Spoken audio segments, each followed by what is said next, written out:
Assalomu alaykum rahmatullohi va barakatuh. Mana hozir rasm olayotganimiz, video olayotganimiz, mana gapirayotganimiz, nafsimiz gapirayapti hozir. Gapirib qo'ysin. Yorug'likni nega yaxshi ko'ramiz desa, chunki bizda zo'r harakat qilishimiz uchun, to'xtamasdan harakat qilishimiz uchun, ertalab o'z vaqtida uyg'onishimiz uchun, ko'p kitob o'qishimiz uchun, ko'p yerlik yetishga puran energiya. Oldin ham o'zi qayerda suv ko'p bo'lsa, shu yerda aholi ko'p yashagan-ku. Vlog olib ketdik.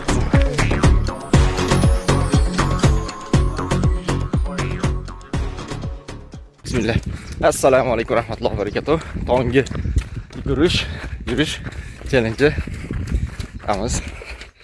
Do'stimiz, og'amiz Nodirbekjon bilan 11-avgust 2026-yil tonggi payti Chorvoq suv ombori bo'yidagi piramida oromgohida bo'ylarida atrofida yugurish nasib qilyapti. Tabiat go'zal, nihoyatda go'zal.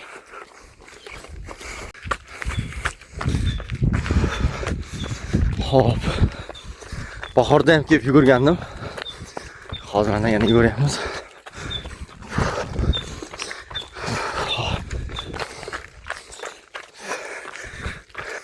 Vlog olib ketdik biz. O'z eng yomon ko'rgan narsa shu. Yurgan joyda davom yurish, gapirib yurish yomon ko'raman.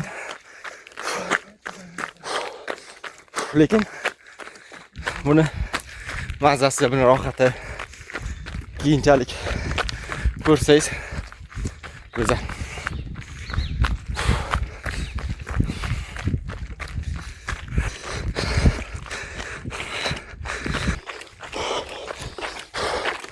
Arsa Shavkat aka Musinov aytdi.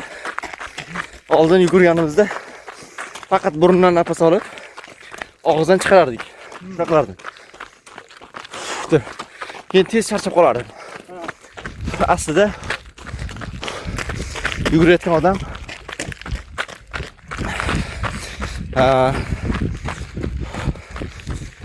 hamma og'izdan ham burundan ham to'liq nafas olib, to'liq nafas chiqarishimiz kerak ekan mana. Og'iz burundan bir xil nafas olib, bir xil chiqarishimiz kerak ekan.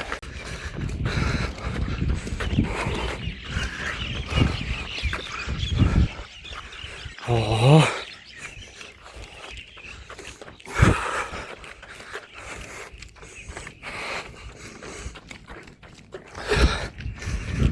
Xo'p, yugurish davom etyapti. Go'zal manzarani ko'rsatishga kech qolib ketdi boya. Xo'p, juda go'zal manzara.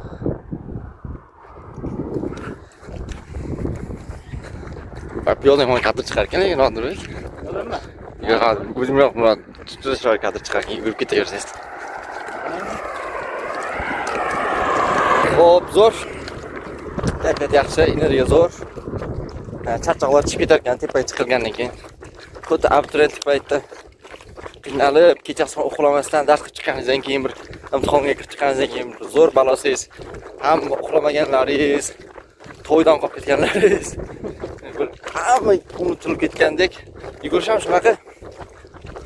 Uyg'onish yoqmaydi, taqalash, qo'lingiz yurish yoqmaydi, kiyinish yoqmaydi, yurish yoqmaydi, yugurish yoqmaydi. Oxirida keyin bir 5-6 kilometrni 7-8 10 kilometr zab etib bo'lganingizdan keyin shu 10 kilometrgacha chekkan zahmatlar, qiyinchiliklar shuni unutilib ketadi. Xuddi udalit. Hammasi unutilib ketadi. Keyin bitta narsa ham bor-ku.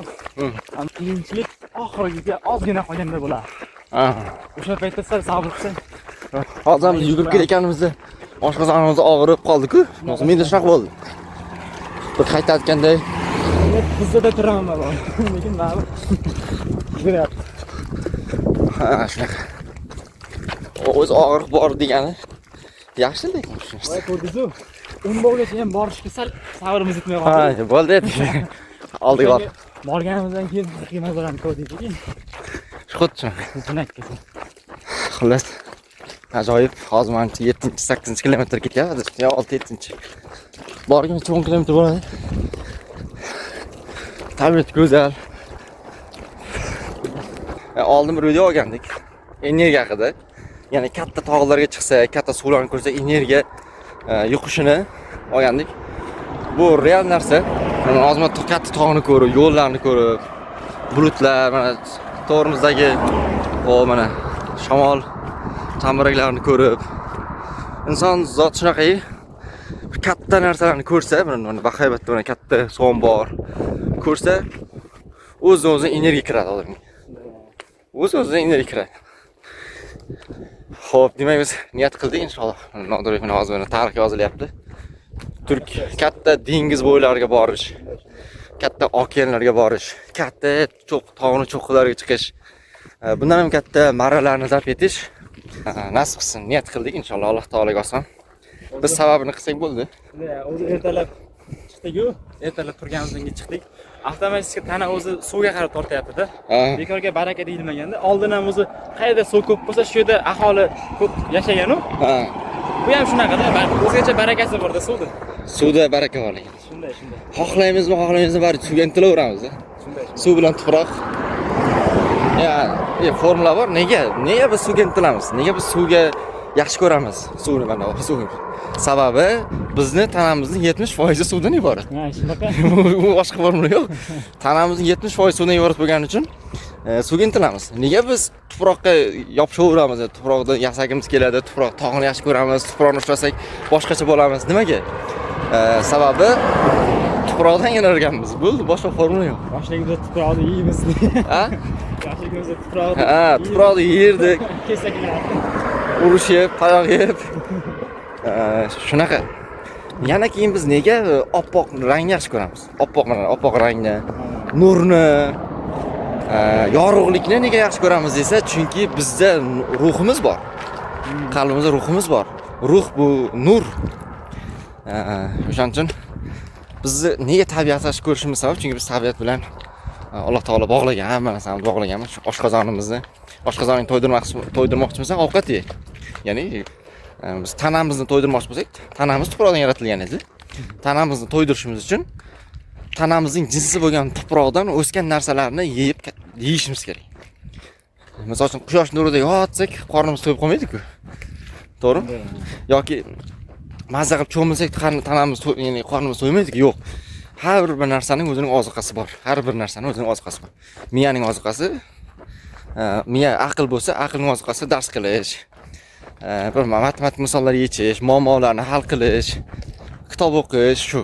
Tanamizniki ovqatlanish, o'pkamizniki nafas olish. Har bir narsaning haqqi bor deydi. Har bir nafsimizda ham haqqi bor edi. Shunday nafsimiz. Uxlashda. Hozir biz video olib nafsimizning haqqini bajaryapmiz aslida. Bu hozir video olishimiz maqsad nafsimiz oldiryapti. Sen hozir chorvoqqa chiqding, sen hozir. Aslida kerak emas mana endi. Shunchaki chiqib qo'ysak bo'lardi-ku. Mana hozir rasm olayotganimiz, video olayotganimiz, mana gapirayotganimiz, nafsimiz gapirtiryapti hozir. Shuni gapirib qo'ysin, bu ko'rsin seni degan narsalar bor. Bunga qarshi ikkinchi javobimiz ham bor. Biz o'zimizni avuntirib, mayli shuni ko'rsa ko'pchilik motivatsiya oladi. Buni yana bu nafsimizga yana biz qo'shimcha qilib yo'q qo'yamiz. Yo, kimgadir sababchi bo'lib qolar o'zgarishiga deymizda. Lekin upakopka qilib qo'yamiz. Biz qaror qilib qo'ygan bo'lamiz. Video bo'ldik. Keyingi har bir gapimiz o'sha videoni oqlash uchun o'tib ketadi. Bu tadbirkorlar ko'rsa motivatsiya bo'ladi. Aytadi. Emotsiya bilan qaror qabul qilamiz, lekin mantiq bilan oqlaymiz. Shu hissiyot bilan, ya'ni qalb bilan qaror qabul qilamiz aslida, qalb bilan. Keyin uni to'g'riligini odamlarga tushuntirish uchun aql bilan tushuntiramiz. Shunaqa o'zi aslida. Keyin matematik formulalar o'ylab topamiz, mana shundan kelib chiqdi deb. Aslida hammasi qalbniki. Xo'p, 9,5 kilometr, 9,5 kilometr davom etilyapti, bosib o'tildi. 9,5 kilometr bosib o'tildi. Xo'p. Kayfiyat zo'r. Charchoq yo'q, alhamdulillah. Biroz ba'zi joylarda og'riq bor, misol uchun.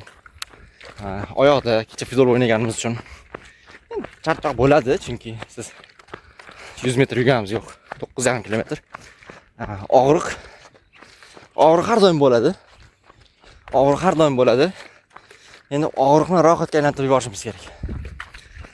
Rohatga aylantirishimiz kerak og'riqni.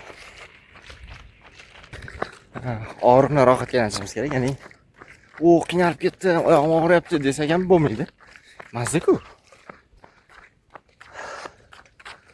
Og'riq bo'lsa o'sish bo'ladi. Shu. Biz dars qilib qiynalsak, shu natijasi bo'ladi. Xo'p, men joy bor ekan shu yerda. Bismillah. Voy. Go'zal manzara. Suvni ichib o'tamiz.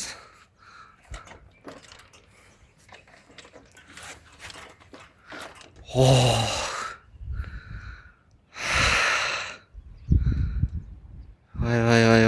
mazalgina. Xullas, go'zal tabiat, go'zal fikrlashlar. Xo'p, yana nima haqida gapiramiz sizlar bilan? Hamma narsa fikrlashdan boshlanar ekan o'zi. Fikrlash. Agar tartibli fikrlashni boshlasak, hayotimizga tartib kirar ekanda. Agar tartibsiz fikrlasak, fikrlashimiz chalkashmi? Bo'ldi, shu foydasi yo'q. Yana bir narsa nima? To'xtatmaydigan narsa nima bo'lishi kerak? Missiya, oliy maqsad.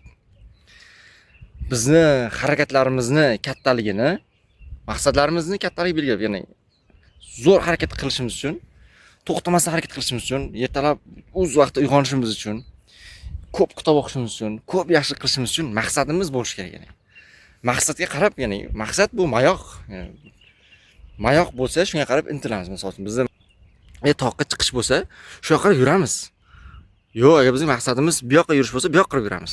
Bizning maqsadimiz mana shu, men reshitga, temirgacha borish kerak bo'lsa, temirgacha boramiz. Shunga qarab harakat bo'ladi. Bizning maqsaddan tog'ning cho'qqisiga chiqaman desak, bu shunga harakat qilamiz. Demak, har kuni yuramiz, charchab qolmaslik uchun suv olamiz, belimizni bog'laymiz, yaxshi oyoq kiyim olamiz, yaxshi do'stlar orttiramiz, dagana birga chiqamiz va hokazo. Tayyorgarlik ko'ramiz shu toqqa mos, shu tog'ga chiqishimiz uchun, charchab qolmaslik uchun, tog'da zo'r energiya bilan chiqishimiz uchun qanaqa bo'lish kerak desa, shunga mos harakat qilamiz. Hamma dangasaliklar maqsadsizlikdan kelib chiqadi. Kimda demak, xulosa qiladigan bo'lsak, harakatga undashdan oldin birinchi unga maqsad qo'ydirishimiz kerak ekan. Harakatga undashdan oldin sen zo'r suzuvchi bo'lishing kerak, sen nimada bo'lishing kerak deb sen buni qil, uni qil deyishdan oldin nega u ishni qilishi kerak degan savolga javob topishimiz kerak. Men zo'r kitobxon bo'lishim kerak. Men zo'r har kun kitob o'qishim kerak yoki men har kuni yugurishim kerak, men zo'r pul topishim kerak deyishdan oldin nega men kitobxon bo'lishim kerak? Men nega har kuni yugurishim kerak? Nega men qilishim kerak degan savollarga javob topsak, bu negaga javob topsak oson bo'lar ekan. Bu ishni qilishimiz, bardavom qilishimiz.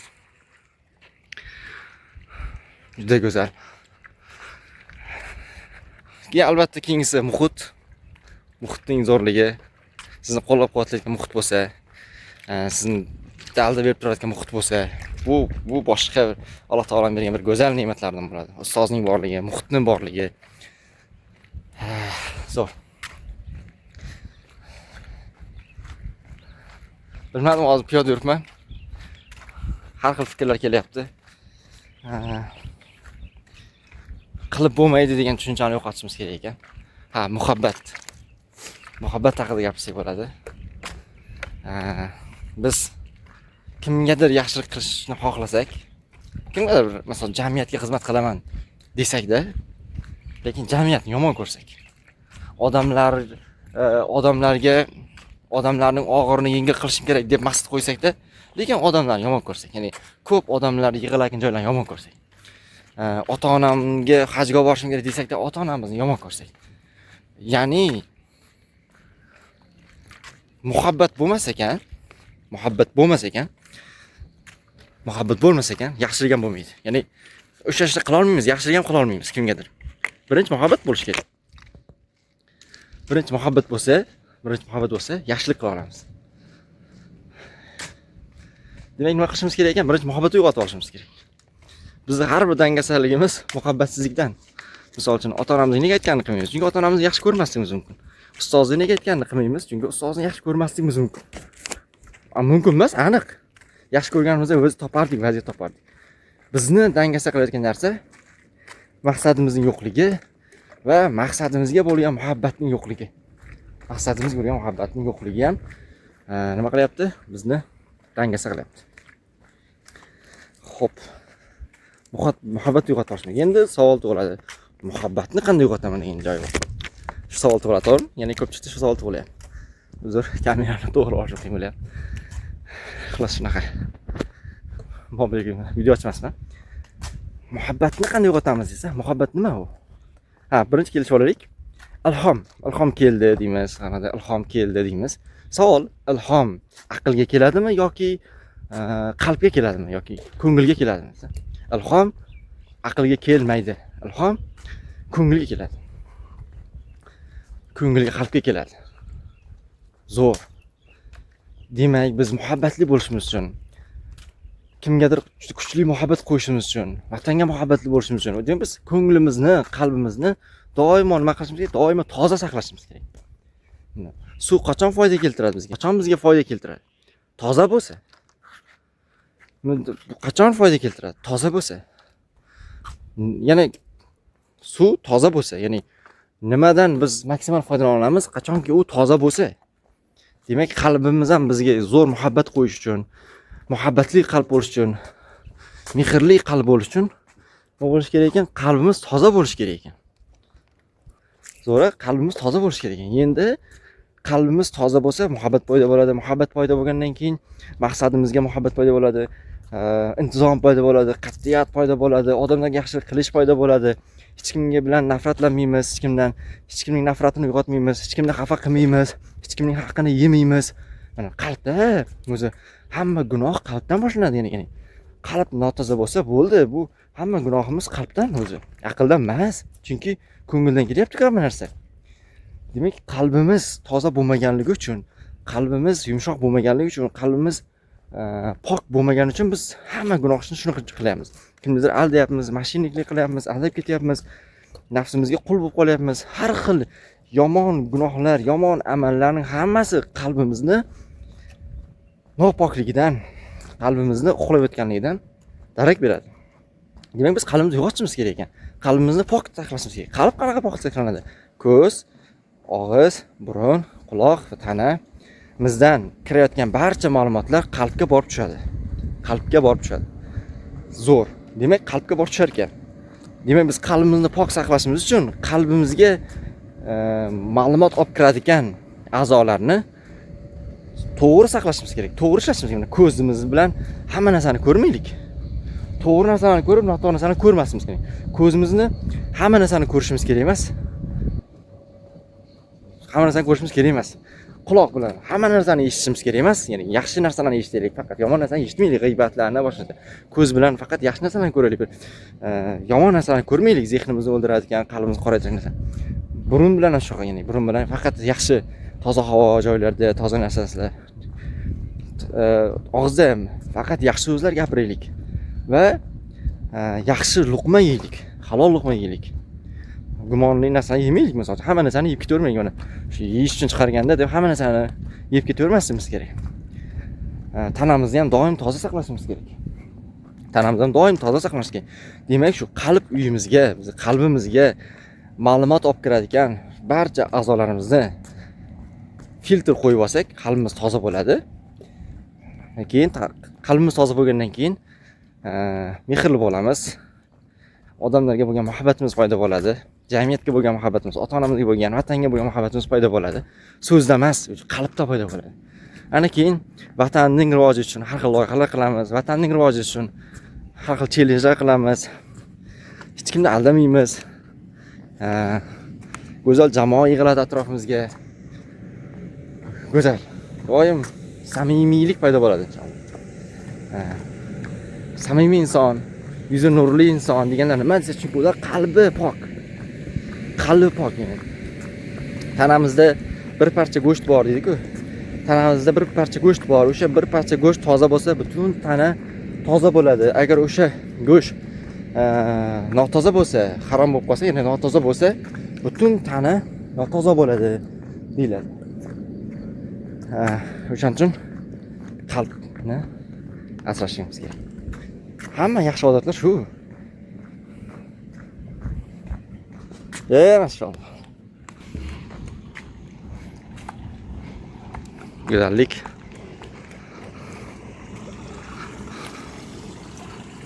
Xo'p, yana bir juda ko'p gap so'z eshitamiz o'zimizda ham bo'lgan. Ya'ni foydali narsalarni o'qiy olmayapman, o'qisam yodimdan chiqib ketyapti. Foydali amallarda bardom bo'la olmayapman deyishadi. Nimaga sabab? Chunki mana ma'lumotlar, kirayotgan ma'lumotlar saqlanadigan uyimiz, qalbimiz, aqlimiz notoza ma'lumotlar bilan to'lib bo'lgan. Shu misol uchun qalbimizni, miyamizni bir uy desak, bir xona desak, uning ichida qurtlab ketgan olmalar bo'lsa, bir qop yoki ikki qop qurtlagan olmalar tursa, u xonaning ichiga ming top-toza bo'lgan, Xitoydan keltirilgan, Amerikadan keltirilgan ming toza ma'lumotlar solsak, bari qurtlab ketaveradi. Nimaga esa? Chunki bizning xonamiz qurtlab turgan mevalar bilan to'laydi. Maşallah, assalomu alaykum. Assalomu alaykum va rahmatullohi va barakatuh. Va alaykum assalom. Yaxshimi, yaxshimi. Salomatsiz, sog'lik yaxshimi? Kayfiyatlaringiz qanaqa? Alloh sizlar. Bilishi mumkin emas. Maşallah. Qanday bo'ldi tong? Zakonni ertalab shu pastaga aylanib yugurib keldik. Toza havo, tanga davo. Maşallah. Mazza qilib. Baraka toping. Ustozga rahmat. Mana shunday ishlarni tashkillashtirganlar uchun uni hamma ziyoda qilsin ishlarini. Xayr barakalarini bersin sizlar hammalaringizni. Rahmat. Uylaringizga xotirjamlik, baxt, saodat tilayman. Hamma ro'za, hamma ro'za bergan puliga ham, masalan, o'qishdan ham hamma ro'za. Go'zal. Mana 2 marta ro'za. Nusrat aka necha yoshga to'ldingiz? Men hozir yoshman. Necha yosh? Endi 55 ga kirib, yolg'on gapirmasam kerak, 25 ga kirdim. Maşallah. 55 ga kirib, bunaqa energiya ilm olishga qo'rqadi. Bizda bir 20 yoshga to'lganlar, 25 yoshga to'lganlar, yoki 30 yoshga to'lganlar bo'ldi, meniki bo'ldi, men oxir nuqtaga yetib bo'ldim, endi o'qiganimning foydasi yo'q, endi biznes qilganimning foydasi yo'q deydi-da. Nima deysiz ularga? Ya bu biznes degani faqat pul topish emas-ku, bu yashash jarayoniga shu yashashning ma'nosi shu. Ishlamasak eshak bilan moldan qayrimiz farq. Molda eshakka ishlaydi, moldan qayrimiz farq. Yeb yotsak moldan farqimiz qolmaydi. Demak, bizda ong bormi? Bizda ishlashimiz kerak. Zo'r. Demak, biznes qilish degani pul topish degani emas, u yashash degani. Yashash. Xizmat qilish. Bizdan keyingi farzandlarga, nabiralarga nimadir yaratib berish. U ishlash, biznes faqat puldan iborat emas-ku. Bekor yotaversangiz bir ko'sa ovqat bilan qorningiz to'yar, lekin yashashni qizi yo'qda undan. Hammalaringizga rahmat. Rahmat. Ustoz, ming marta rahmat sizga. Ishlaringizga omadlarni ham. Sog' bo'ling. Charchamaylar. Rahmat. Bitta duo bersangiz. Amin, Xudoyim to'la ko'pga bersin, ko'p qatori sizlarga bersin. Niyatlaringiz bo'lsa Alloh to'la yetkazsin. Amin, amin. Xayr barakalaringiz bo'lsin. Mana shuning uchun o'qishlarni davomiy bo'laversin. Amin. Biza kelib yana qayta o'qiveraylik. Inshaalloh, inshaalloh. Amin. Allohu akbar. Rahmat, sog' bo'ling. Mayli, charchamaylar. Xo'p, rahmat. Sizlar bo'yin to'lgan kuni bugun. Kimni? Ruslar. Maşallah, tabriklar qo'yamizmi o'zi? Maşallah. Siz sizni bayramingiz bu aslida. Rahmat. Maşallah. Mana energiya. Mana energiya nima? Mana yaxshi odatlarim uchun kerak. Agar men ertalab bu yugurmaganimda, ertalab yugurishga chiqmaganimda, bunaqa energiyali odamdan ko'rmasdim. Erta tongda faqat energiyali odamlar ko'ramiz, faqat energiyaga to'lgan odamlar ko'ramiz. Xo'p. Tamam bo'ldik. Yana xonaga kiramiz endi. Yugurish tugadi o'z vaqti. Mana 10 kilometrdan oshdi. Ikkinchi qavat edi. Kalit turgan bo'lsa.